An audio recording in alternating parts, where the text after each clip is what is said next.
Hello అండి, welcome to ఇంటి రుచులు బై రాజీ. ఈరోజు నేను చెప్పేది గరం మసాలా రెసిపీ అండి. ఇది సింపుల్గా ఈజీగా ఇంట్లో ఎలా చేసుకోవాలో చూసేద్దాము. చాలా ఈజీగా అయిపోతుందండి. ప్రాసెస్లోకి వెళ్ళిపోతున్నాను. స్టవ్ ఆన్ చేసుకొని కళాయి పెట్టేసుకున్నాను.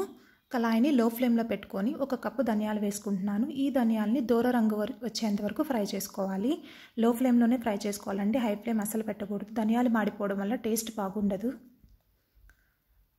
ఇలా దూర రంగు వచ్చేంత వరకు ఫ్రై చేసుకున్న ధనియాలని తీసి పక్కన పెట్టేసుకోవాలి.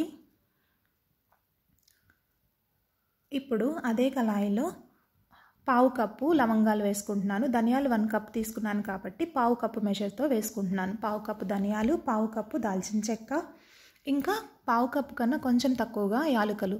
వీటిని కూడా దూర రంగు వచ్చేంత వరకు ఫ్రై చేసుకోవాలి. లో ఫ్లేమ్లోనే ఫ్రై చేసుకోవాలి. దానివల్ల ఫ్లేవర్ చాలా బాగుంటుందండి. చూడండి, మన మసాలా దినుసులన్నీ ఫ్రై అయిపోయినాయి. ఈ లవంగాలు ఇలా ఉబ్బుగా వచ్చినాయి అంటే ఫ్రై అయిపోయినాయి అని అర్థం అండి. వీటిని పక్కన పెట్టుకోవాలి, కంప్లీట్గా చల్లార్చుకోవాలి. తీసేసుకొని చల్లార్చుకోవాలి.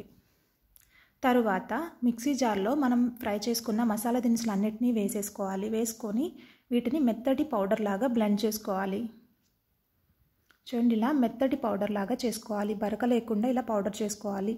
గరం మసాలా రెడీ అయిపోయిందండి. చాలా ఈజీగా అయిపోతుంది.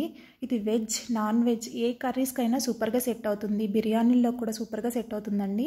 బయట కొనుక్కునే మసాలాల కన్నా మనం ఇంట్లో ప్రిపేర్ చేసుకున్నవి చాలా బాగుంటాయి.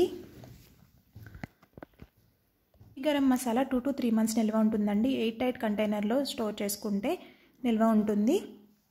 మీకు కనుక నా వీడియో నచ్చినట్లయితే please like, share and subscribe my channel అండి. Thanks for watching.